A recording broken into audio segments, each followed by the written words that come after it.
Culturecast. My name is Connor. I'm Raphael. I'm Ann. And my name is Vanilo. In today's video, we'll be discussing the movie titled City of God, directed by Fernando Morello and Katia Lund, written by Paulo Lins. Morello is a man from Sao Paulo, Brazil. He has a lot of experience doing films in exposing the corners of the Brazilian culture. And Lund was also born in Sao Paulo, but she's from two American parents who emigrated there. And although both of them kind of lived in the upper middle class of society, they both were exposed to a lot of harsh things. Yeah. So, Paulo Lins was born in Rio de Janeiro, but moved to the City of God favela when he was only 7 years old. And after escaping the violence he saw there, he became a writer. And I believe that the main character of our story, Rocket, was kind of forged from his own likeness. Yeah. So first, it's important that we establish the context of this movie in order to understand the subtleties and the themes to their fullest extent.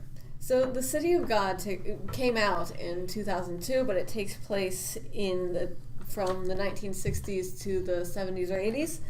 And it takes place in a notorious Brazilian slum called the City of God. At this time in Brazil, the government was controlled by an authoritarian military that had overthrown the previous government with help of the U.S. government. The economy was crumbling and people were being tortured, exiled, and so on, which was justified by the doctrine of national security. So all these policies, the climate created by the government, all led to put in a group of people who were, on the lower side of the population in terms of economic stability, all of that. They put them in a town. So when you put these many people who are not the healthiest, they're not the most economically stable, not the most educated, it's only gonna lead to a life of crime in the long run. Mm-hmm. So this basically takes over the proclaimed City of God. It takes over it. It becomes a very notorious city, known for the crime, known for all of that. So the beginning of the movie really is about really showing Rocket's early childhood, how he developed into who he is, because Rocket is our main character. But not just that, he's also our narrator. So, like you said, the movie has some really smooth transitions. They really make an effort with that, because the movie starts with a scene where there's a chicken chase and everything else. Mm-hmm. But it really, really starts to show us who the characters are through some sort of fade into Rocket's past. So there's some camera action. There's a rotation into between Rocket, like he's like the epicenter. And then we go back to him as a little child. Playing on a soccer field. Yeah, playing on a soccer field. I mean, they do that to show you, you're going back in time, right, to that camera.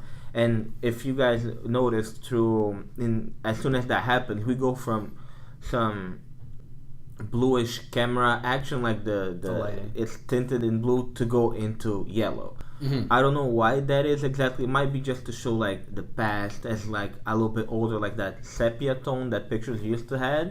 Right? It feels warmer and a little bit more childish. Childish like this. Yeah. Right? So, but we get introduced to Rocket. We get introduced to our current resident gangsters, I'll call them that are the Tender Trio. Yeah.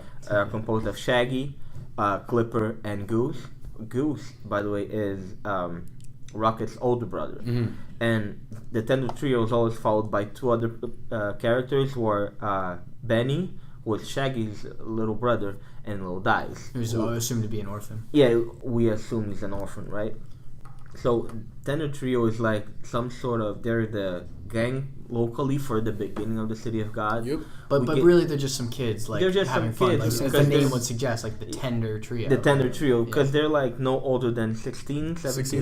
They don't really know much about crime. Yeah, they don't know anything really about their hearts crime. Aren't even into it. They're just trying to survive some way. And the two kids that all follow them, Benny and Lil Dice, are 6 or 7. Mm-hmm. So you know that these are just kids trying to do the best they can, because some of them are in some bad conditions, right? Well, pretty much all of them in that city. Yeah, the right? favelas are bad. So I mean, the type of crime they really do, little crime. So rob gas trucks. They give out the gas that they could very well sell again for a higher price. But no, they don't do that. And even Goose, he robs the truck, and he gives some of the money that he just made to his brother to give to his dad. So he wants their family situation to get a little bit better. Mean good for their families. Yeah, right. Exactly. That's just what they're trying to do. And then they try to think a little bit bigger. They try to think a little bit better, and they follow Lil Dice's idea. That's to rob a hotel, right? Of course, it's way too big for them. So it starts out well, but eventually goes haywire. Lil Dice gets ambitious, right? Eventually, Lil Dice gets tired of being lookout. He gives out the signal that there are cops coming. Everybody leaves. They leave with everybody inside the hotel, although tied down, but everybody's safe. Nobody's dead. Lil Dice goes in and kills everyone. Even though they're all tied down, nobody could fight back. No. Everybody's dead, And he's right? just loving it. Yeah. Just laughing through it. We have a great scene, a point of view where he's laughing and there's blood spattering through him, and he laughs all throughout the killings. Right, but the Tender Trio, the original ones, they already left, and they go back to the favela, right, to the City of God, and they hide from the police that's now after them because they think that they're the ones that killed everybody. Yep. And they have mixed reactions, all three of them, right? Yeah. So Clipper decides he has a vision in the forest where he's hiding with Goose, where he talks to himself, or he has that vision and he sees that eventually he will die if he doesn't leave the life of crime. Life of a criminal, right? And it's funny because he turns to God, and a couple minutes later, right after he leaves the force and he's back inside the City of God, he has an interaction with two cops that see him dead in his eyes, and I'm sure that they could see that he was the one that they were after, but they decide to shoot them. Yeah. at the guy that's right behind him, and they actually kill him, and they eventually see that it's not the right guy, but Clipper's just walking through. He's I think he's reciting psalms or something like that. He had God with him. He had God with him, and he was now protected. The life of crime was behind. He was safe. But that's Clipper reaction. Goose on the other hand, he hides with his family, which again goes to the Tender Trio. They're kids. They're kids, yeah, exactly. They're not adults. They don't know what they're doing really. So he goes back to his family. His father gives him he screams at him that he should stop being a criminal, and he makes him become a fishmonger like him. Of course, he's just a kid and he doesn't know any better, so he keeps going through his life doing whatever he wants to, learning day by day. And he gets caught in this love triangle with somebody, with Shorty's wife, who is another character. He's a police informant. He's a police informant. So of course, what he does is, when he finds out about that, he informs the police that he's the criminal that they're after, and all hell breaks loose from there. Goose is now on the loose. He's trying to run from the police. Goose is on the loose. Right? Yeah, but all while that is happening, we have Shaggy that is also hiding with a friend of his. The police that's now looking for Goose inside the City of God finds him, kills him. Yep. Shaggy's dead now, right? Another one out of the life of crime, but now he's dead. A very different scenario. Yeah. And now Goose is somehow is still safe from the police, but he finds Lil Dice. And he takes his money, but Lil Dice who is right at this point, he's a character that's just sick of being disrespected, decides that he's not gonna let that stand, and he kills Goose for that. Yeah. And that's just how we get to. That's our introduction to the life of the City of God. Exactly.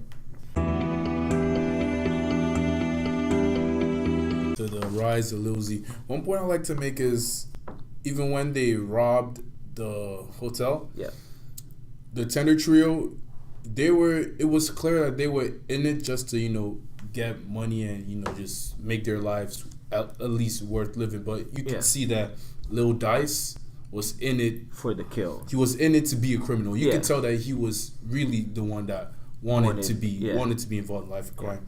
So we come into the rise of Lil Dice to. I don't mean to interrupt you, sorry, but I think that is a testament to everybody else had families to go back to. They had a little bit of structure in their lives. Yeah.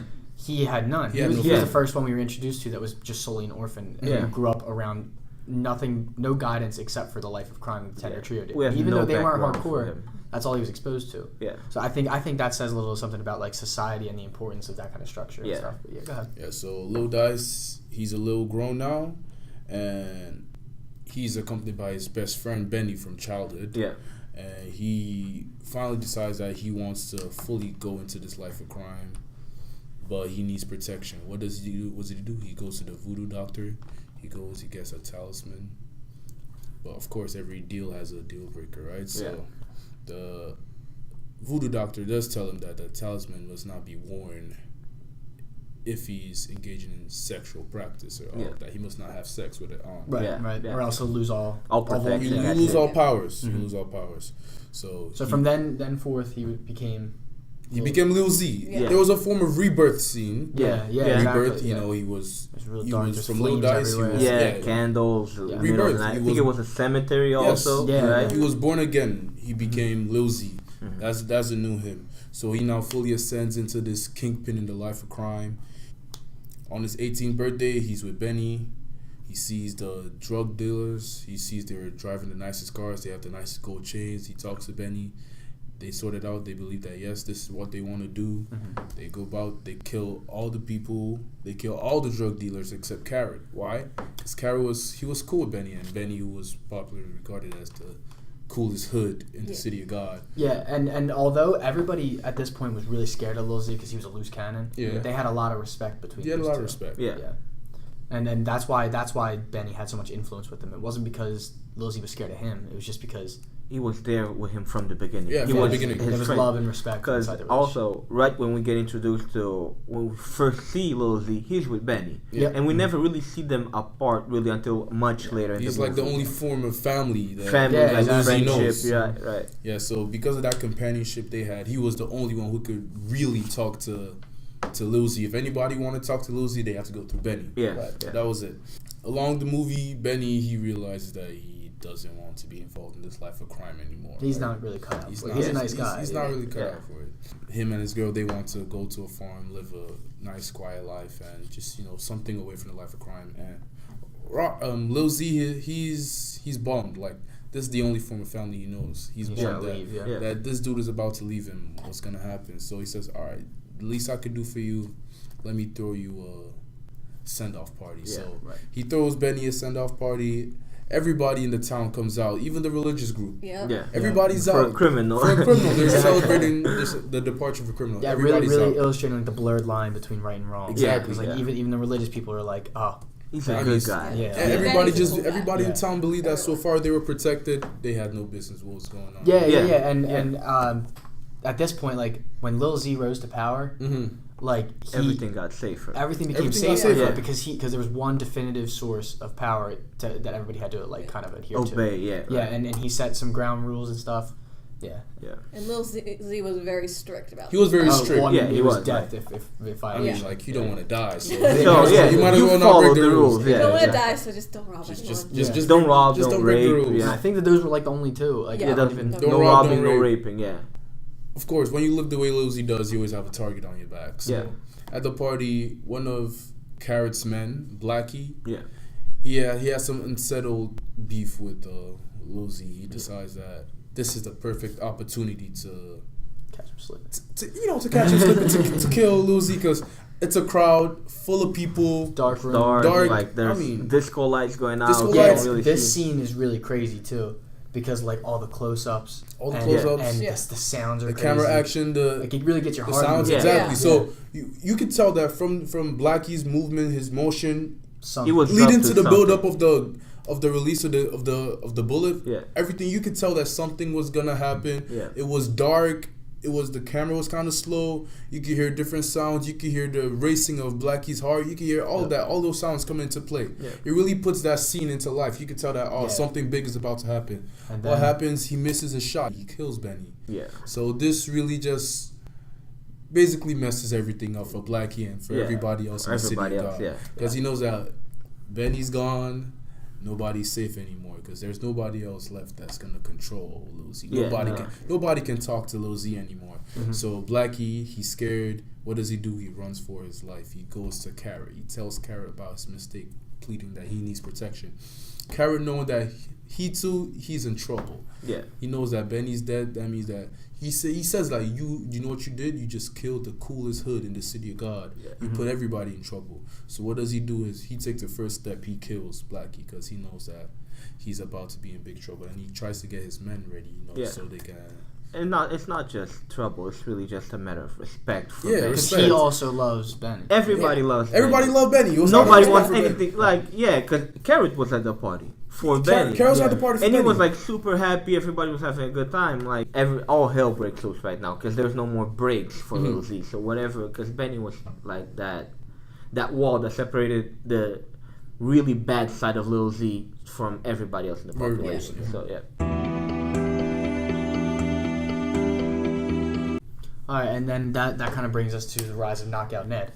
So at that same party, before Benny was shot, Lil Z was like harassing this guy for bumping into him, and this guy is not who we know is Knockout Ned. He's this tall, really handsome guy, and he's kind of like our complete opposite to Lil Z, because Lil Z's this short, ugly, like savage-looking dude. Mm-hmm. Yeah. And so what he does is he holds him at gunpoint, makes him take all his clothes off, start dancing in the middle of the party, and he just starts calling him names in front of everybody, just really embarrassing him.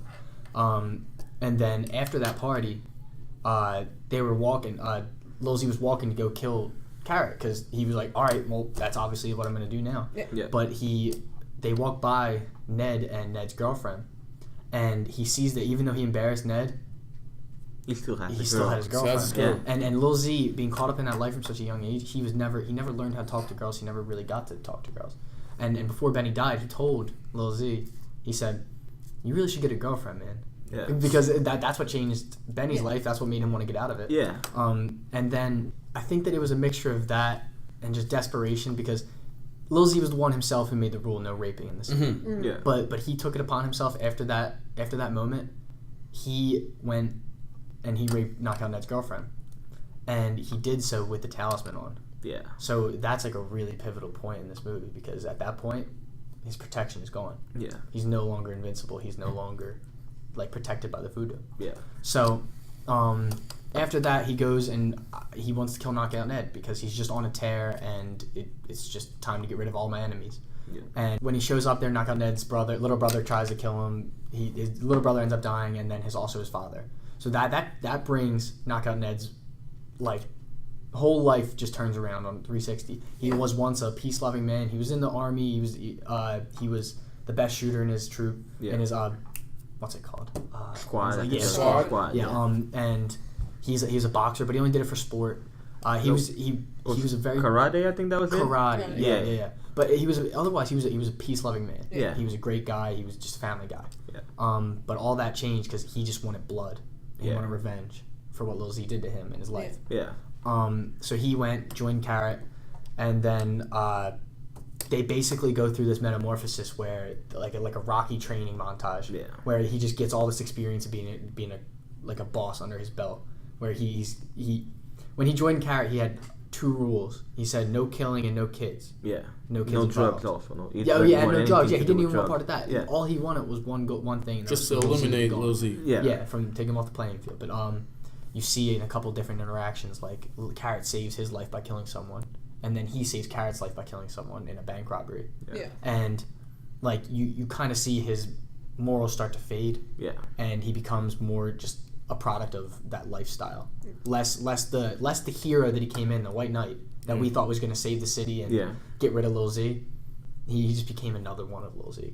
So then, like, I think that the biggest thing that this portion of the movie represents is that, like, in a very short amount of time, you see the effect that this type of environment can have on someone, and like it distorts all morality.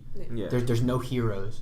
There's no villains. There's just people living their lives in the city that are trying to just do what they think is right at this time. Just living the best way they can. Yeah, exactly. Yeah. When your life's in immediate danger, you don't have time to just like mull over the moral implications of what you just did. Yeah, like we have that luxury. Yeah. They don't. It's like whatever keeps me safe, that's what I'm choosing. It's like Knockout Knight kills one from Lil Z's gang.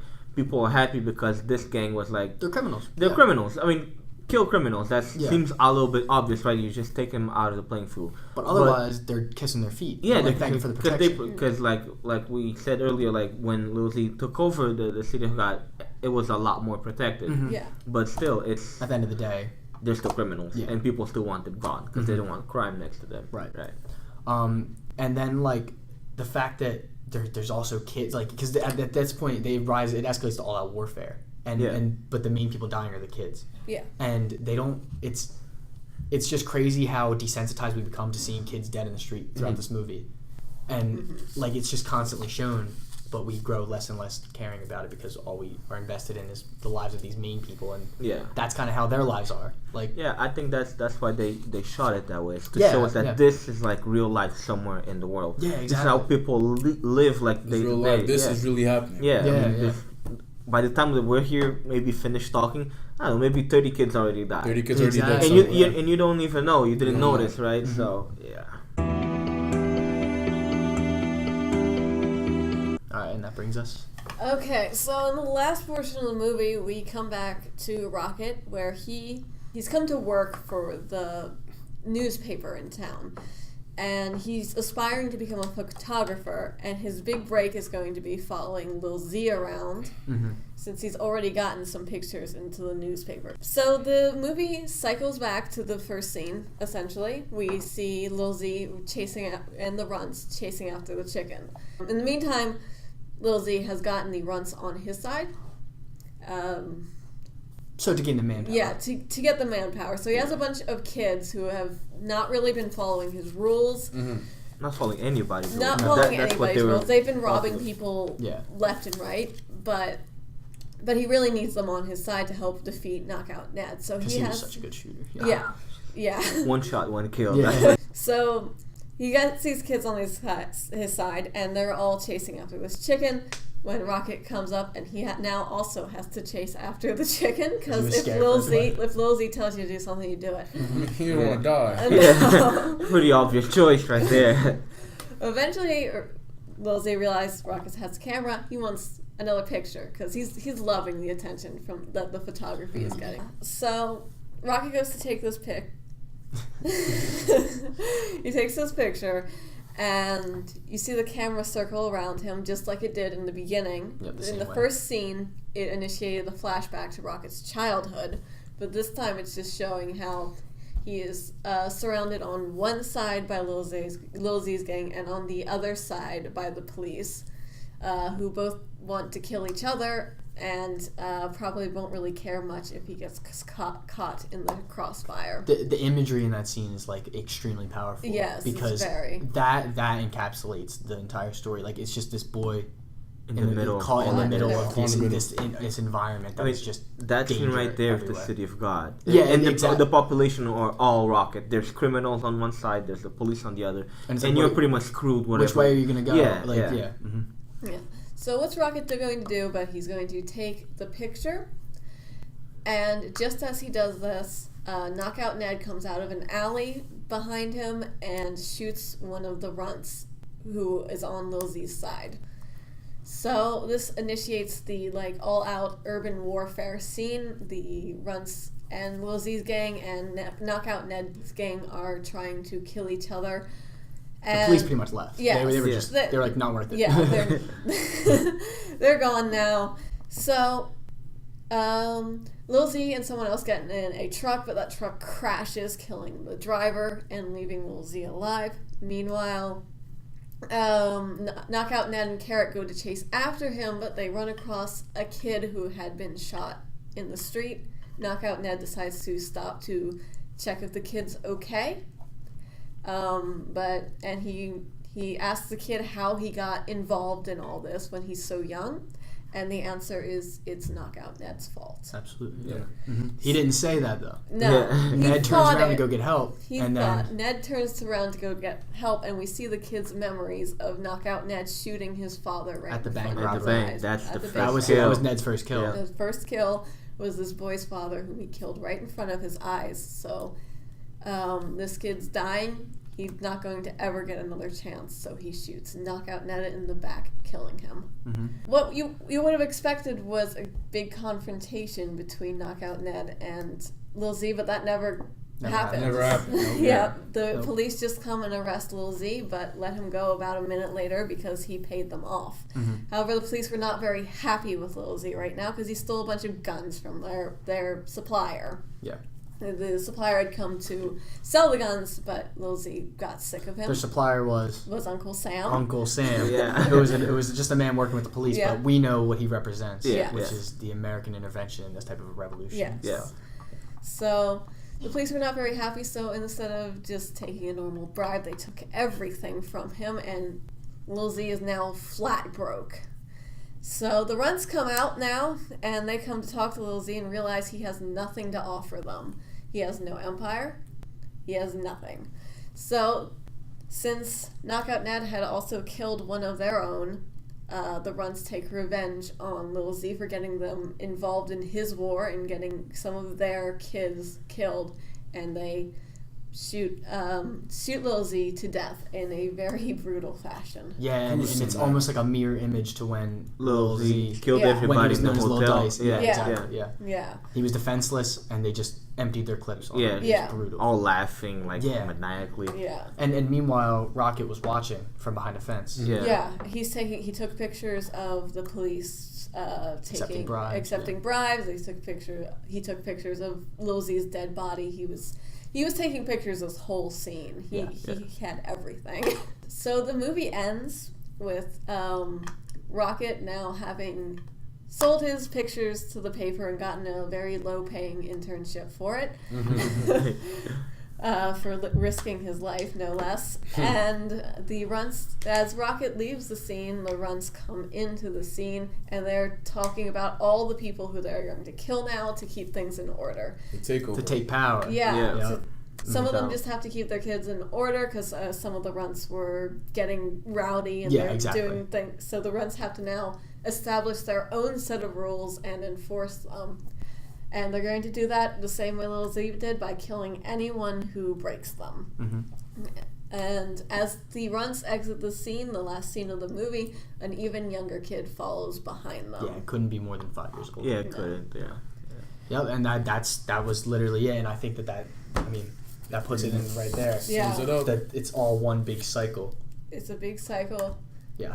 That's And kids just tough. keep getting younger and younger and Yeah. getting caught up in the Getting more caught up lifestyle. in the life. Yeah. Mm-hmm.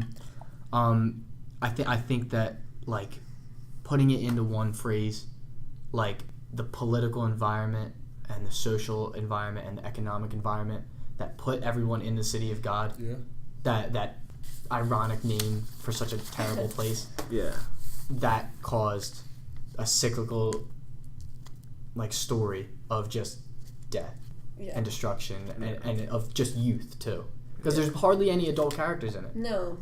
If there are any, it's like Yeah. brief, like parts. They come in for a couple of seconds, maybe a minute or two, Yeah. and then they That's it. disappear. Yep. Yeah. It's just kids. So it's that, like you said, that environment that they created inside the city of God is also what keeps them inside the city of God. Yeah. Because you can't escape that kind of violence. You can't escape that kind of situation. You're born into it. Yeah, you know, you that's all just- you know. You're born into it. You live in it. You just and Yeah. eventually you might even die in it. What do you guys think would be like the main purpose of our writer writing this? Do you think he would write it as a way for himself to cope, or just to tell a story to get himself rich, or to raise awareness?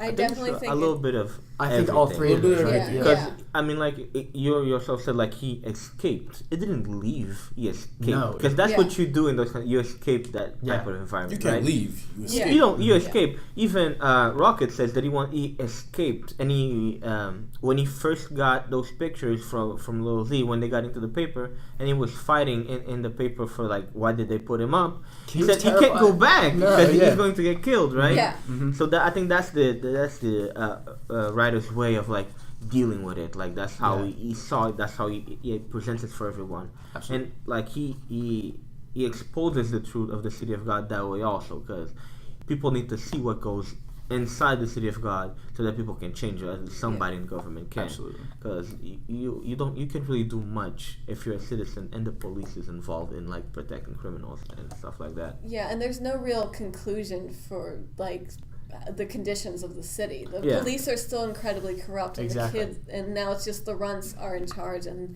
who knows what they're going to do that causes another war or Mhm. anything like that. Yeah. I think that since you mentioned that, like the unit that we're in right now with the post-traumatic Yeah. culture Yeah. in film and stuff, like I think that this falls perfectly into it, because it's even like the disoriented beginning of Yeah. like chasing a chicken around a city, Yeah. and like you're Yeah. following the chicken right behind the chicken, and that's not a clear or humanistic Yeah. way to Yeah. see things. Like, And you see it's- one face, one very clear face is Little Z's. Everybody else, And you it's know crazy, who's too. running against at the end of the movie. You know it's the runs that are running, like Yeah. after the chicken. Mhm. But Yeah. you don't see their face. You just see their feet. Mhm. You Yeah. see them after when they cross the alley, but like that's Yep. a little bit later, Yeah. right? And you see Rocket, and then you have a flashback. You don't continue with that segment of No, the story. exactly, yeah. It breaks right there. You have a fragmentation, Mhm. and you go back to the past to like to And you- kind of explain what happened, Yeah. and then you build up back to that point. Right. But there's always flashbacks. There's Always always flashbacks. something like Yeah. explaining something from the past, how it Yes. happened. Characters from the past show up again to explain or to give more context to something. Mhm. Mhm. So yeah, I think the only difference between this and like kind of like a traditional post-traumatic film would be the fact that I think this movie so perfectly explores the actual trauma Mhm. that Rocket would be experiencing. Yeah. Anything else you guys want to add? Nope, sounds good. Nothing. Okay. pretty good movie. Yeah, absolutely. All right, thanks for watching our Culture Thank you. Cast. Thanks. Bye.